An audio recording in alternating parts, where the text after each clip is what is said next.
Muy buenas noches, amigas y amigos. Mi nombre es Manuel López Sáenz. Hoy es 18 de junio del 2019 y esta es la transmisión ya número 43 del contenido ciberterritorial, Ciberterritorio Informativo, un contenido por la promoción de una cibercultura para el consumo y producción inteligente de contenido en la red. Damos la bienvenida a quienes recién se incorporan: Vane Retana Vaz, Karina Cadena Miranda, Eduardo Reynoso hasta la Patagonia. Muchos saludos a todas y todos quienes nos regalan, como siempre, el amable favor de su presencia. El día de hoy, por supuesto, tenemos mucha información que compartir con ustedes. Ha sido particularmente una semana muy agitada, pero nuevamente traemos para ustedes en nuestra propuesta de análisis de la realidad 4 contenidos que desde nuestro punto de vista retratan la dinámica que estamos viviendo y también los intereses que están en juego alrededor de esta momento histórico del país en el que estamos viviendo, México, en la llamada Cuarta Transformación. Lorena Torrijos, también muy buenas noches. Ángeles Dávalos, que se incorporan a la transmisión, bienvenidas, bienvenidos todos. Tenemos el primer contenido, nos saluda Eduardo Reynoso. Saludos, Manuel, desde San Juan, Argentina. Muchos saludos hasta allá a nuestros amigos de la Patagonia, que los recordamos con mucho cariño y esperamos en algún momento poder regresar para allá. Fernanda Solórzano, muy buenas noches a todas, a todos. Decíamos, tenemos 4 contenidos, el primero de ellos etiquetado con el hashtag chantajes aeroportuarios. Y es que en los días recientes, amigas y amigos, hemos sido testigos de una serie de demandas, de amparos emitidos por supuestos colectivos de la sociedad civil, entre ellos Mexicanos contra la Corrupción. Detrás de esta organización se encuentra, por supuesto, el corruptazo, el bandido empresario Claudio X González, beneficiario de los sexenios de Enrique Peña Nieto y Felipe Calderón, entre otros, dueño de Kimberly Clark, que se hace pasar por miembro de la sociedad civil, pero que en realidad está impulsando, entre otros, estos amparos en contra de la construcción del aeropuerto de Santa Lucía por el nuevo gobierno y también, desde luego, el reactivar las obras del negociazo que pretendían realizar en Texcoco, no en beneficio de los usuarios de las líneas aéreas, no en beneficio del país, sino en beneficio claro de sus bolsillos, una inyección millonaria de la cual tuvimos noticias al cierre del sexenio pasado. Había salido en buena medida del bolsillo de los trabajadores mexicanos. Tomaron las afores de los trabajadores mexicanos, ya nadie le pidieron permiso a estos sinvergüenzas, en contubernio con el gobierno de Enrique Peña Nieto. Pues esta serie de personajes, Claudio X González, por supuesto, el presidente del Consejo Coordinador Empresarial, Gustavo de Hoyos, y otros personajes de distinguidos miembros de la cleptocracia, de la delincuencia de cuello blanco, de los traficantes de influencias, pues son los que están detrás de estos amparos, porque por un lado quieren tratar de recuperar ese jugoso negocio llamado Aeropuerto de Texcoco, y por otro lado quieren detener, trompicar uno de los proyectos más importantes del actual gobierno, que es el aeropuerto de Santa Lucía y la rehabilitación del aeropuerto Benito Juárez en la Ciudad de México, así como la rehabilitación y mejoramiento de las operaciones del aeropuerto de Toluca. Eso sí, proyectos de infraestructura, de generación de empleos, de activación de la economía y en beneficio de los usuarios de las aerolíneas. Este primer contenido lo dedicamos pues a estos bandidos, a estos cuatreros, a estos delincuentes de cuello blanco, traficantes de influencias, y por eso decimos hashtag chantaje aeroportuario. El siguiente contenido que tenemos preparado el día de hoy tiene que ver con estas noticias sobre pues las investigaciones por probable enriquecimiento ilícito en contra del ministro Eduardo Medina Mora, quien fuera, por cierto, procurador en el sexenio de Felipe Calderón, quien fuera también protegido y protector a su vez de Enrique Peña Nieto, colocado precisamente en la Suprema Corte de Justicia para blindar a este personaje, a este expresidente. Pues bueno, se le ha puesto ya en la mira de la función pública de la Fiscalía General de la República y se le está investigando por enriquecimiento ilícito. Es muy probable que esta ola de amparos emprendida y aceptada ya en términos el día de hoy de 2 suspensiones definitivas a Santa Lucía, pues estén orquestadas precisamente por este gánster de la Suprema Corte de Justicia, que es Eduardo Medina Mora. Está dando patadas de ahogado, está tratando de defenderse y está, por supuesto, golpeteando con estas demandas, estos procesos jurídicos a todas luces infundados, a todas luces llenos de artimañas judiciales. En ese sentido, hashtag jueces peores que delincuentes. Para eso quieren la autonomía del Poder Judicial estos sinvergüenzas, para seguir traficando con el poder, para seguir enriqueciéndose a manos llenas, generando negocios, jugosos negocios al amparo del Poder Judicial y en compañía de sus amigos empresarios y de otros delincuentes de la llamada cleptocracia dorada, alimentada, forjada por el periodo conocido como neoliberal en nuestro país. Hashtag jueces peores que delincuentes.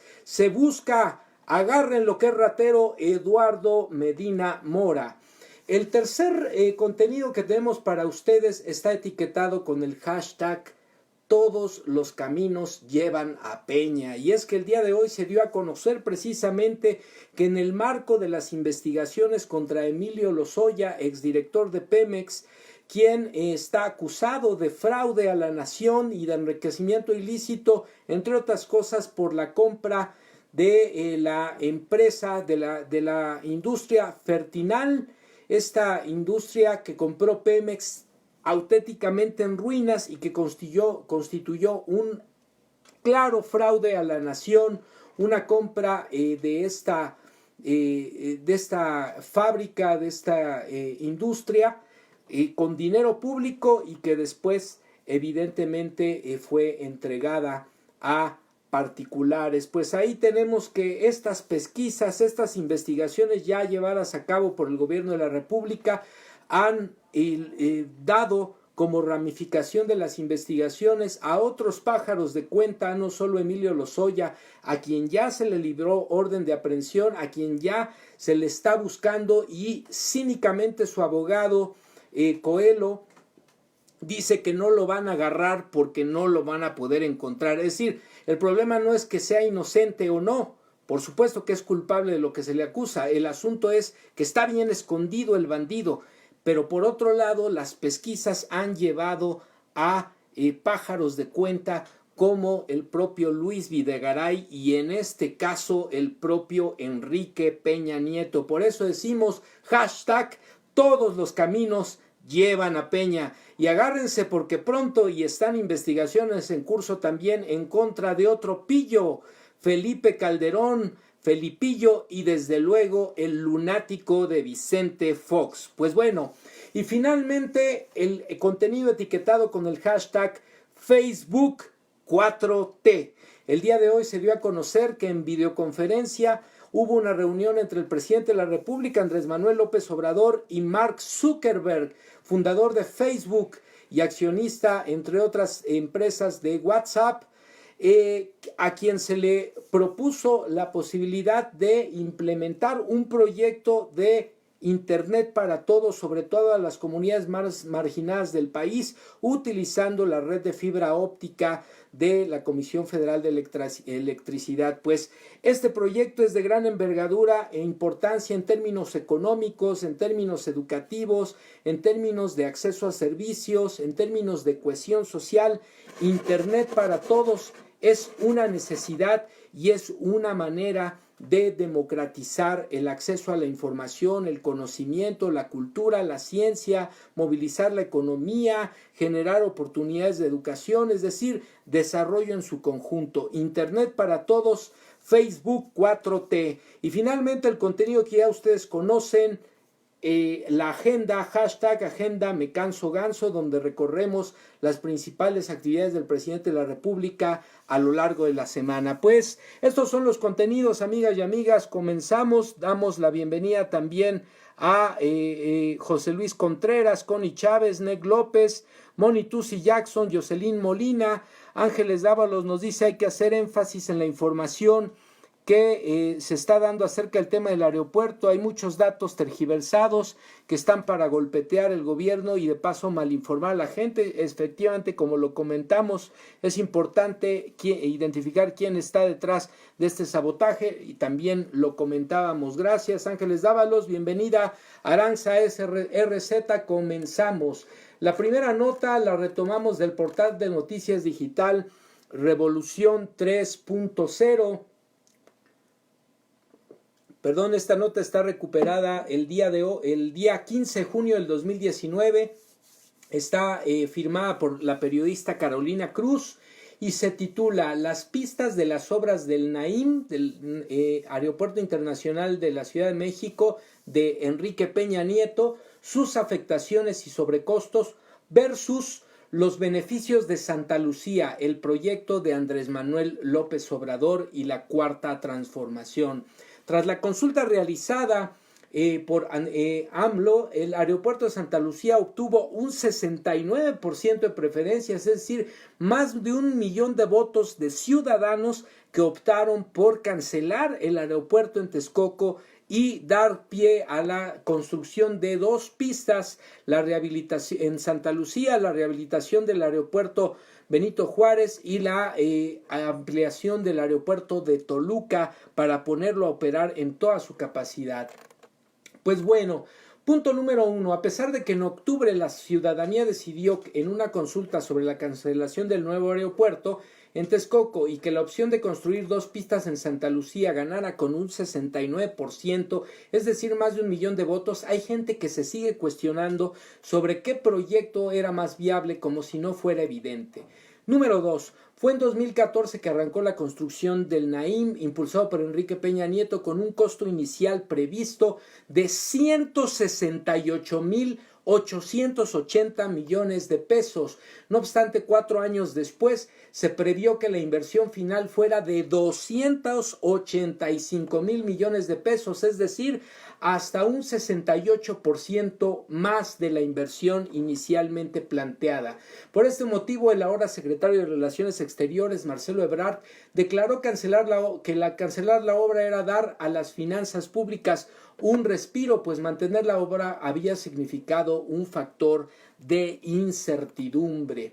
3. El sobrecosto hay que sumarle que la obra se iba a demorar 2 años, pues en un inicio se dio a conocer que la primera fase era para 2020. Sin embargo, los gerentes de construcción informaron a Andrés Manuel López Obrador que se podría alargar hasta finales del 2022, incluso el retraso podría ser hasta 2024, es decir, que íbamos a hacer una inversión estratosférica y no habríamos de ver resultados quizá ni siquiera a finales del presente sexenio. Punto número 4. Pese a ello, aún habían personas que cuestionaban que la cancelación del aeropuerto en Texcoco sea más cara en comparación a continuar el proyecto. No obstante, Javier Jiménez Espriu, actual titular de la Secretaría de Comunicaciones y Transportes, descartó lo anterior y sostuvo que no se dieron ventajas a los inversionistas, pues aclaró que si me prestaron un peso y les estoy devolviendo un peso.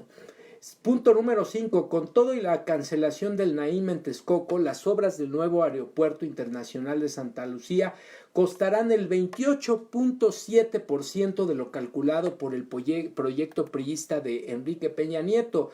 Lo anterior con base a información de Sergio Samaniego, responsable de las obras, quien sostuvo que Santa Lucía costaría 72,000 millones de pesos y concluiría en menos tiempo que Texcoco, es decir, que ya podríamos ver resultados de la obra en términos económicos dentro de los próximos 2 años. Además, Jiménez Espriu consideró grave que autoridades ocultaran de forma dolosa, intencional, información del proyecto, pues los costos habían incrementado en 17,000 millones de dólares. También sostuvo que se corroboró que era una leyenda urbana que se tendría capacidad para 140 millones de pasajeros anuales, pues ello requería 10,000 millones de dólares extra. En realidad el aeropuerto solo recibiría 55 millones de pasajeros, es decir, 10 millones arriba respecto a la terminal actual de Benito Juárez en la Ciudad de México, del aeropuerto de Benito Juárez. Punto número 7, lo anterior, sin mencionar que la construcción del aeropuerto en Texcoco pasaba por alto las consecuencias del medio ambiente para el Valle de México, conformado por Puebla, Estado de México, Morelos, Hidalgo, Tlaxcala y por supuesto la Ciudad de México. Ello debido a que se encuentra aquí al lado de Texcoco, donde se colecta la lluvia y esta agua alimenta el subsuelo, principalmente la capital del país, lo cual impide su hundimiento. Punto número 8. Cabe destacar que Gerardo Ferrando Bravo, director del Grupo Aeroportuario de la Ciudad de México, dio a conocer este 14 de junio que donde se estaba construyendo el aeropuerto de Texcoco se estaba inundando, pues había 2 lagunas. Además destacó que se tiene planeado que en esa zona, que no debió de ser aeropuerto e implicaba un derroche total, ya se tiene planeado un parque ecológico. Recuerden que la circunstancia en la que nos encontramos, la Ciudad de México, amigas y amigos, desde luego requiere de proyectos que promuevan el cuidado del medio ambiente, y un parque ecológico de esta envergadura pues es desde luego una alternativa de desarrollo sustentable. Punto número 9. Contrario a lo anterior, se dio a conocer que el Aeropuerto Internacional de Santa Lucía es viable en materia de riesgo ambiental y se puede realizar sin afectaciones significativas. Esto en materia medioambiental. De acuerdo con el estudio elaborado por la Sedena y del Instituto de Ingeniería de la UNAM, la manifestación de impacto ambiental definitiva se espera obtener a finales de este mes, del mes de junio.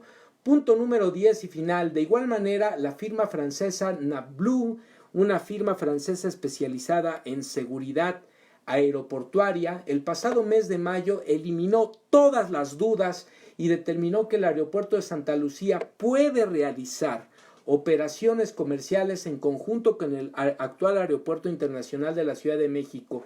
Con todo lo anterior, Andrés Manuel López Obrador espera que se pueda gastar menos de lo que se tiene presupuestado y que este aeropuerto entre en funciones en el 2021. Pues ahí lo tienen, amigas y amigos. Contrario a todo lo que se ha venido diciendo en los medios tradicionales de comunicación, medios afines a las élites económicas, a los grupos compactos de poder político y económico beneficiados por administraciones anteriores, lo cierto es que en términos económicos, en términos medioambientales, en términos de movilidad y en términos también de una mayor prontitud para ver beneficios de este tipo de obras, el aeropuerto de Santa Lucía, el mejoramiento del actual aeropuerto y del aeropuerto de Toluca es la mejor opción para nuestro país, y esto lo acredita la información que acabamos de revisar, contrario a lo que están diciendo un día sí y otro también los medios tradicionales de comunicación y los grupos de interés político y económico en el país. Pues ahí lo tienen, hashtag chantajes aeroportuarios, la mejor opción es Santa Lucía. Finalmente, continuamos con el siguiente contenido, amigas y amigos, y por supuesto estamos atentos a sus comentarios, a sus reflexiones, a sus puntos de vista, a favor, en contra, desde luego también son importantes, y también aprovechamos para dar la bienvenida a Pau Reyes, Rosa María Sánchez, maestro Enrique Enríquez Ibarra y a Marcia Cabrera, compañera de la Universidad Autónoma Metropolitana de Xochimilco. Muchos saludos, buenas noches, bienvenidas, bienvenidos todos. Pues continuamos con la información y ahora toca el turno al contenido etiquetado con el hashtag jueces peores que delincuentes. Esta nota la retomamos del portal de noticias digital Polemón. Está publicada el día de ayer, 17 de junio, y está firmada por la redacción del portal. Se titula Eduardo Medina Mora en la mira de la Unidad de Inteligencia Financiera. El ministro de la Suprema Corte de Justicia de la Nación, Eduardo Medina Mora, está en la mira de esta unidad financiera de la Secretaría de Hacienda y Crédito Público a cargo de Santiago Nieto. El motivo: analizar la información sobre los presuntos depósitos por $2.130.000 que recibió Medina Mora en sus cuentas bancarias entre el año 2016 y el 2018, a finales del sexenio anterior, según lo detectado por el Departamento del Tesoro de los Estados Unidos. Fue el mismo Santiago Nieto quien reveló la información tras salir de una reunión con el presidente Andrés Manuel López Obrador y otros integrantes del gabinete en Palacio Nacional. Estamos en este momento en proceso de análisis de la información con la que cuenta la Unidad de Inteligencia Financiera para efecto de determinar lo que a derecho procede, dijo Santiago Nieto en entrevista a los medios. De acuerdo con Santiago Nieto, desde hace un mes las autoridades de México y de Estados Unidos trabajan de manera conjunta en el caso. Existen informes del sistema financiero que fueron automáticos al momento que se desarrollaron las transacciones financieras, y esto estamos hablando del 2016 al 18, explicó Nieto. Hace unos días, mediante un reporte de la Agencia Nacional de Crimen, el gobierno del Reino Unido detectó transferencias millonarias hechas desde México a cuentas del ministro de la Suprema Corte de Justicia de la Nación, Eduardo Medina Mora, en el HSBC UK Bank de Londres, por un total de 2.382.526 libras esterlinas que le fueron depositadas en los últimos 2 años. Por cierto, la libra esterlina está más cara que el dólar y que el euro. Está aproximadamente cotizada en 25 pesos el tipo de cambio. La información la publicó Salvador García Soto en su columna del diario El Universal. Según este reporte, el Departamento del Tesoro de los Estados Unidos documentó que entre el 2016 y 2018 el ministro mexicano también recibió en sus cuentas de HSBC en Estados Unidos otros $2.130.000 en el mismo periodo. Las transferencias tanto a Gran Bretaña como a Estados Unidos, que en total suman casi 102 millones de pesos, superan con mucho los ingresos que como ministro de la Suprema Corte de Justicia de la Nación obtuvo Eduardo Medina Mora, que por cierto ganan bastante bien desde su designación por el Senado de la República en 2015. Es decir, aun cuando hubiese ahorrado, no hubiese gastado un solo peso de lo que se le pagó de 2015 a 2018, ni por asomo habría acumulado tal cantidad de dinero en ese periodo de tiempo. Medina Mora fue titular también, decíamos, de la Procuraduría General de la República durante el sexenio de Felipe Calderón Hinojosa, puro personaje notable. Del 7 de diciembre de 2006 al 7 de septiembre del 2009. Posteriormente fue nombrado embajador de México en el Reino Unido. Y ya con el priista Enrique Peña Nieto en la presidencia, Medina Mora fue enviado como embajador a los Estados Unidos y después, el 10 de marzo de 2015, fue ratificado en un nombramiento muy controversial por el Senado de la República como ministro de la Suprema Corte de Justicia de la Nación, donde permanece actualmente. Menciona que todos los depósitos electrónicos se hicieron desde el banco HSBC México y de acuerdo con documentos salieron de varias cuentas vinculadas a Medina Mora, la principal, la 40 39 21 31 86, por si alguien le quiere hacer un depósito al angelito, aunque también se mencionan en los reportes británicos y estadounidenses los números de cuenta 55703 80 104 303 52 21 74 000 21 09 604 40 76 88 87 y 05 011 70 63 2022. Esas son las cuentas de los movimientos a los que hacemos referencia. Damos la bienvenida también a Mariana Chirión, a Clireina Tomodachi. Las autoridades del Reino Unido observaron y reportaron como sospechosos los movimientos y transferencias en la cuenta del funcionario mexicano, por lo que decidieron indagar más y encontraron que el ministro aparece como beneficiario de un pago de dividendo por la cantidad de 10,643,600 pesos que le depositó la empresa Compusoluciones y Asociados SADCB, a pesar de que en sus declaraciones patrimoniales de los últimos años no aparece reportada su pertenencia accionaria a esa empresa. De abril del 2012 a diciembre del 2018, esa empresa envió transferencias interbancarias por 29,037,000 pesos, de las cuales destacan las realizadas a David Coronado Valdés por 8,060,434 pesos, por concepto de compra-venta de acciones Laura Pérez B y pago Eduardo Medina Mora. Asimismo, otros beneficiarios son María Luisa Icaza y Conrey, con 3,798,000 pesos, por conceptos de donación y compra de acciones Camila, además de María Cecilia León Pasquel, por 2,096,000 pesos, por concepto de compra de acciones Compusoluciones y pagos de préstamo. No se sabe el motivo o la finalidad de tales transferencias millonarias, y en ninguno de los 3 países que han documentado estos movimientos de dinero han encontrado justificación alguna. Pero las cantidades de dinero que el funcionario mexicano movió en esos 3 bancos, todas ellas documentadas con fechas, número de operación y montos, además de los bancos de destino, superan con creces el monto de lo que en ese mismo lapso, decíamos, cobró el ministro de la Suprema Corte, Eduardo Medina Mora, e incluso si contabilizaran los ingresos de anteriores cargos, no sería posible la acumulación de tal cantidad.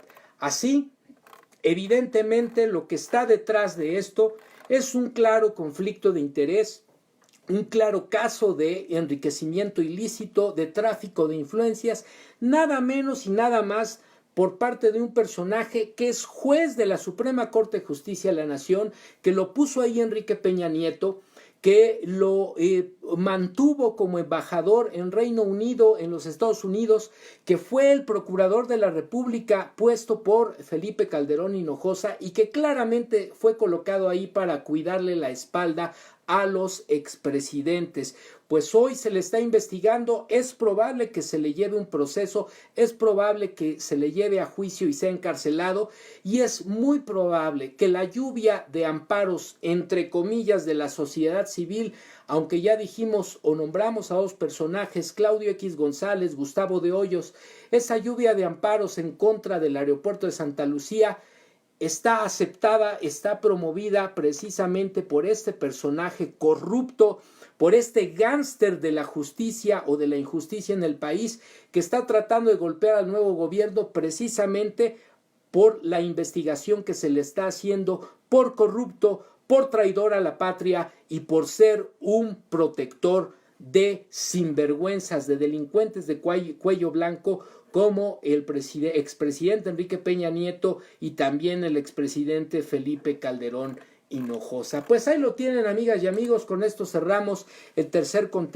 segundo contenido de la noche, y ahora vamos precisamente a uno de los personajes que ha estado siendo aludido en esta emisión y a lo largo también de la semana. Tomamos un poquito de agua para refrescarnos, disculpen ustedes. Tomamos esta nota, amigas y amigos, que etiquetamos con el hashtag Todos los caminos llevan a Peña, del portal de noticias digital Animal Político. Esta nota está publicada el día de hoy y está firmada por la redacción del portal digital Animal Político. Estados Unidos dice así: investiga a Peña por presunto soborno en Pemex. Será tratado igual que otros inculpados, dice Andrés Manuel López Obrador. Autoridades de Estados Unidos investigan al expresidente Enrique Peña Nieto por un presunto soborno en la compraventa de Fertinal. María Bonita, muy buenas noches. Bienvenida a la transmisión realizada por Petróleos Mexicanos en 2015, de acuerdo con el diario El Universal. El nombre de Peña Nieto se menciona en la documentación entregada por un informante cuya identidad no se reveló, bajo pena de perjurio según las leyes de la Unión Americana, al Departamento de Justicia de ese país y a la Seguridad y a la Comisión de Seguridad e Intercambio de Información, por sus siglas en inglés, la Comisión de Bolsa de Valores de Estados Unidos y la agencia del gobierno de esa nación.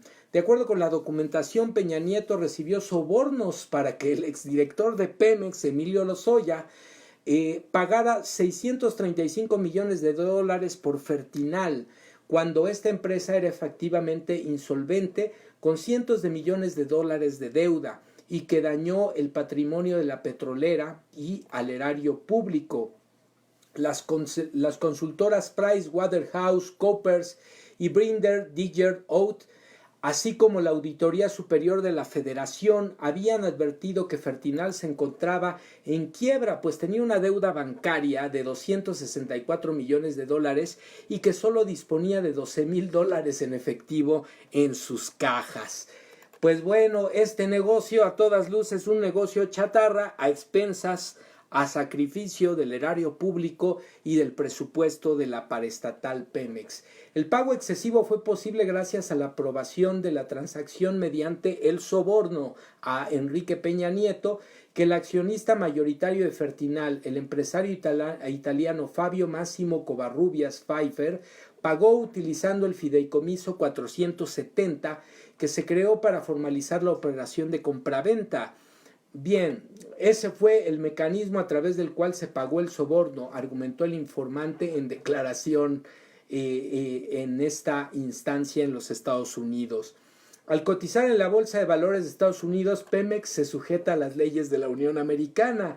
En este caso, el presunto soborno a Peña Nieto es investigado por posible detrimento en el patrimonio de Pemex y tenedores de bonos en aquel país. Además, según parte de lo declarado por el demandante, el sistema bancario de Estados Unidos fue utilizado para facilitar vía cuentas en ese país los pagos del soborno. Pues ahí tienen a este angelito que hoy sale después de un silencio sepulcral a defenderse en Twitter y a decir que ha sido calumniado como en otras ocasiones, sin pruebas, sin fundamento. Dice Ángeles Dávalos: y a ese y sus antecesores los quiero ver en la cárcel y devolviendo todo lo que se robaron.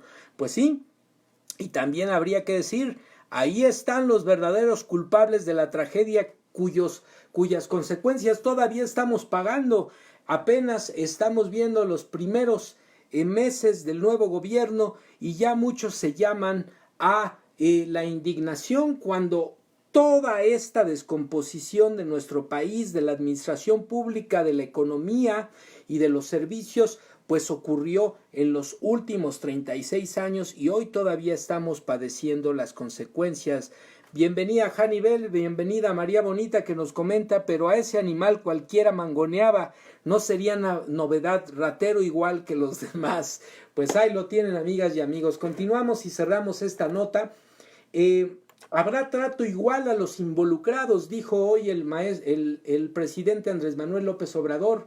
Sobre el tema, el presidente indicó que Estados Unidos no ha notificado oficialmente a México sobre la investigación. Lo que hay es una denuncia ante la Fiscalía General de la República y las órdenes de aprehensión que se emitieron contra los involucrados en este asunto. Sostuvo que si Estados Unidos lo solicita, México proporcionará la información y que a Peña Nieto le dará un trato igual como el que se ha dado a todos los inculpados. Cuestionado respecto a si no sería descabellado que el expresidente Peña Nieto pudiera estar involucrado en el caso de Fertinal, comentó que no, como tampoco sería descabellado el caso de Felipe Calderón en otros asuntos, o Carlos Salinas de Gortari, el padre de la desigualdad moderna en el país, dijo el presidente. Peña, por supuesto, niega las acusaciones y al momento, pues todos los caminos llevan a Peña, todos los caminos llevan a Luis Videgaray, llevan a Emilio Lozoya Austin y a muchos otros pájaros de cuenta que seguramente van a empezar a salir a la luz. Pues ahí lo tienen, amigas y amigos. Hashtag todos los caminos llevan a Peña. Y vamos a cerrar con el cuarto contenido el día de hoy, amigas y amigos, etiquetado con el hashtag Facebook 4T. Esta nota la recuperamos del portal de noticias del periódico El Financiero, publicada el día de hoy y firmada por la redacción de este medio. Dice así: AMLO invita a Mark Zuckerberg a unirse a proyecto para llevar Internet a zonas marginadas. El presidente sostuvo una videollamada con el fundador de Facebook desde Palacio Nacional. Andrés Manuel López Obrador invitó este martes a Mark Zuckerberg, CEO de Facebook, a participar en el proyecto del gobierno federal para llevar Internet a todo el país, pero particularmente a las zonas más marginadas de nuestro territorio. Si tú lo consideras interesante, te invitamos a participar para poder hacer una sociedad. Sería algo extraordinario, dijo el presidente, que Facebook ayudara en la comunicación, en la conectividad de México, sobre todo en beneficio de los más pobres. López Obrador dijo que el propósito del proyecto es conectar a 300,000 localidades en todo el país que no tienen Internet. Contamos con toda la red eléctrica que sí llega al 95% del territorio nacional y queremos aprovechar esa infraestructura para que con fibra óptica y posiblemente antenas podamos comunicar a todos, explicó el presidente a Zuckerberg. El mandatario señaló que otros objetivos del proyecto son mejorar la educación, la salud y brindar servicios a muy bajo costo, no con fines de lucro, para beneficiar al 20% de la población que agrupa a los más marginados y que no cuentan con acceso a Internet en México. De acuerdo con lo explicado por López Obrador, se dejaría un margen para que un sector pague el servicio, para que podamos ser autosuficientes. El presidente propuso en marzo la licitación de más de 50,000 kilómetros de fibra óptica de la Comisión Federal de Electricidad con el objetivo de lograr la conectividad en todo el país. La contraprestación que pediremos a la empresa nacional o internacional que gane este concurso, dijo, es la de proporcionar Internet gratuito en plazas, escuelas, centros de salud y otros sitios públicos, aseguró. Además, en mayo Facebook anunció que lanzará en México un servicio de Internet de bajo costo en alianza con la empresa Hughes Network Systems. Pues ahí lo tienen, amigas y amigos, esta nota. Hashtag Facebook 4T. Tenemos actualmente en el país poco más de 80 millones de usuarios de Internet. La mayoría se conectan a través de los dispositivos móviles, pero también más del 70% del territorio nacional no tiene acceso a través de otros medios a Internet. Tenemos prácticamente una cobertura del 80%, de poco más del 80% de la población con acceso a Internet por distintas vías. Decíamos, una de ellas, la más importante, los dispositivos móviles, pero este proyecto pretende universalizar el acceso por lo que implica en materia de dinamización de la economía, de mejoramiento de la comunicación, de democratización de acceso a la información, de diversificación de oportunidades, de educación. Este es un aspecto importante. En el reciente estudio de hábitos de los internautas en México, ya alcanzó, elaborado por la Asociación Mexicana de Internet en 2019, en este año, ya alcanzó el uso de Internet como medio educativo, como herramienta educativa para acceder a los llamados MOOC, los cursos en línea. Ya es la tercera actividad más frecuente de los usuarios de Internet en el país. Cerca del 49% de los usuarios de Internet en México utilizan la red con fines educativos. El primer lugar tiene que ver con cuestiones económicas, el segundo lugar con cuestiones el primer lugar con cuestiones de esparcimiento y comunicación, el segundo con cuestiones económicas, el tercero es la cuestión educativa. Entonces es muy importante este proyecto precisamente por las distintas posibilidades que ofrece la red en términos de servicio, en términos de democratización, de acceso a información, al conocimiento para la población, para un país como el nuestro. Pues bienvenida a desconcretarse el hashtag Facebook en la 4T. Pues amigas y amigos, ya estamos por cerrar la transmisión del día de hoy. Vamos desde luego a revisar la agenda Me Canso Ganso. El día 12 de junio, en la conferencia matutina, el presidente de la República decía: la política es un asunto de todos, por lo tanto es importante que la sociedad mexicana se politice y participe de manera activa en la vida pública. El 12 de junio se anunciaba la reunión con empresarios de la región de la Laguna de los estados de Durango y Coahuila. También dijo: conversé con Carlos Torres Vila, presidente mundial del grupo BBVA. Me informó que invertirán en México 3,000 millones de dólares durante el sexenio. El 13 de junio se decía en la conferencia de prensa: aceptamos el desafío de acreditar una vida distinta, humana y eficaz para enfrentar el fenómeno migratorio.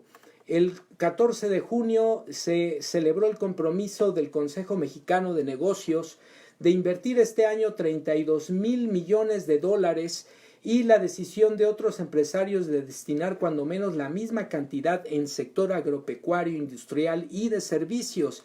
El convenio firmado hoy es señal de responsabilidad y de confianza en el gobierno y en la economía del país. El 14 de junio en la conferencia de prensa se decía: siempre trataremos con respeto y daremos protección a los migrantes. El 15 de junio se anunciaba: al día de hoy 581,285 jóvenes trabajan de aprendices en todo el país, ya están empleados, están aprendiendo, están trabajando y están recibiendo un sueldo. Llegaremos a 1 millón este año. Hoy nos entrevistamos en el histórico Palacio de Chihuahua con el gobernador Javier Corral, dijo el presidente, y estamos terminando la asamblea informativa en Ojinaga, en la frontera con Estados Unidos. El 15 de junio decía: ¿a poco no es una dicha enorme haber vivido en la casa del estudiante tabasqueño, en la colonia Guerrero, en la Ciudad de México, y con el apoyo del pueblo llegar a ser presidente, dijo, para servir y entregar becas a estudiantes pobres? Recordando que en sus años de estudiante el presidente viajó a la Ciudad de México, habitó en esta casa el estudiante tabasqueño, y eso hizo posible que terminara su carrera en la Universidad Nacional Autónoma de México. El 16 de junio decía en conferencia: sacaremos de la ruina las plantas petroquímicas para producir fertilizantes y aumentar la producción en el campo. Vamos al acto de Camargo en Chihuahua. El 17 de junio decía en la conferencia de prensa: el humanismo está por encima de las fronteras. Y aquí particularmente en ese día se anunció y se hizo entrega pública de los recursos obtenidos de las subastas de carros de lujo y otros insumos, otros bienes confiscados a la delincuencia organizada, confiscados por uso superfluo a las administraciones de gobiernos anteriores. Se hizo una subasta en el marco de las funciones del instituto para devolver al pueblo lo robado, y se entregaron 2 cheques por un monto en total de poco más de 30,000 millones de pesos, que fueron entregadas a las autoridades de 2 de las comunidades más pobres de Oaxaca y del país. Pues ahí está, amigas y amigos, aquí dimos cuenta y siempre señalamos nuestra postura.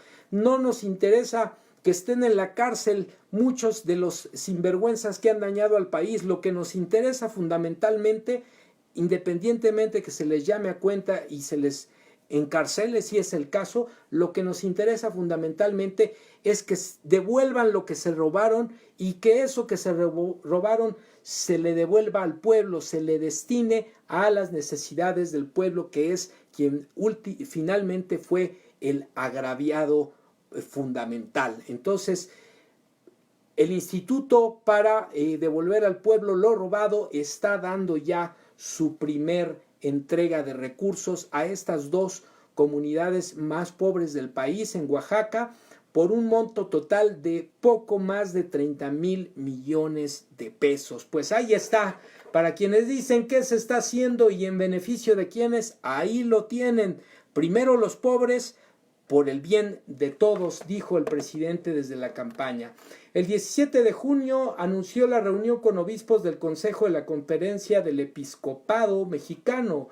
Prevaleció la cordialidad en una atmósfera de humanismo, Estado laico y libertad religiosa, dijo. Hace 16 horas en la conferencia de prensa se decía: la cuarta transformación significa garantizar el derecho a disentir. Y finalmente hace 8 horas lo que comentábamos, la reunión por medio de una videoconferencia donde decía el presidente: no hace falta viajar con frecuencia al extranjero, ahora podemos comunicarnos mediante videoconferencias. Así conversé el día de hoy con Mark Zuckerberg, fundador de Facebook y accionista de WhatsApp e Instagram. El tema es cumplir el compromiso de que haya internet para todos. Pues ahí lo tienen, amigas y amigos. Nos comenta al respecto Ángeles Dávalos: que devuelvan nuestros recursos. Pues sí, efectivamente, que devuelvan, que aparezca lo robado y que se ponga a disposición de las necesidades de la población. Pues amigas y amigos, ya estamos cerrando la transmisión del día de hoy. Por supuesto, vamos a dar, como de costumbre, la recomendación de lectura. Este libro ya lo habíamos recomendado en emisiones anteriores, pero viene muy a cuento precisamente por lo que comentábamos, y por ahí nos decía también Ángeles Dávalos. Han estado en estas semanas muy activos los bots en internet, la difusión en redes sociales como WhatsApp de mitos urbanos, de noticias falsas llamadas fake news, tratando de alarmar a la población, incluso pseudoperiodistas citando videos, noticias de otros países, dándolos como si hubieran ocurrido aquí. Por ejemplo, el caso de un asalto bajo un puente en una vía pues vehicular. 2 periodistas, entre ellos Pedro Ferriz de Con, hijo,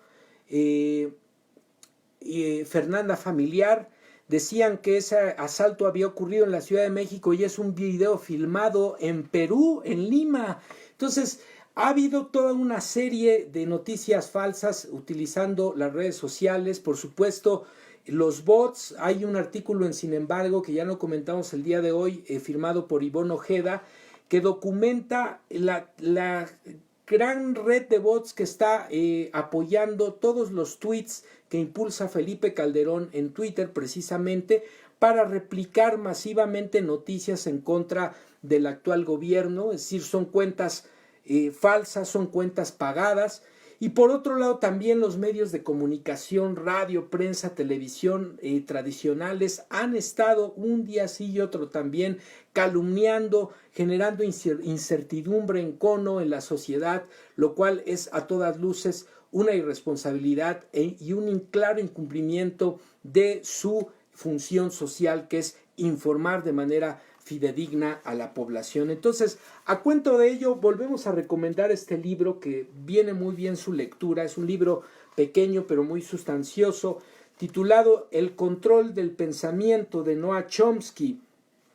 Y este libro, en este caso, lo tenemos de la editorial Campo de Ideas, pero seguramente también hay otras editoriales que lo han publicado. Noam Chomsky, El control del pensamiento. Este libro, que fue editado en este caso en 2003 en Madrid, en Argentina, y bueno, lo tenemos aquí también en México para los lectores. Esta obra plantea que las sociedades democráticas occidentales, entre comillas democráticas, el consenso respecto a la guerra, la represión, la violencia estatal y el poder nunca surge espontáneamente, se fabrica en los medios de comunicación. Y bueno, leo para ustedes un pequeño fragmento de esta obra. En una de sus conclusiones más corrosivas, Chomsky separa aguas frente al ideario liberal clásico del que se siente heredero. Para este paradigma, el periodismo constituye el cuarto poder.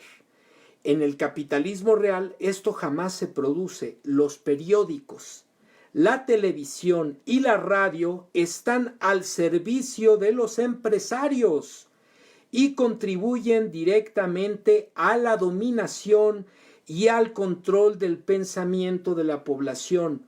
Entonces no son un cuarto poder, sino parte esencial de un único poder, el poder de la élite político-empresarial.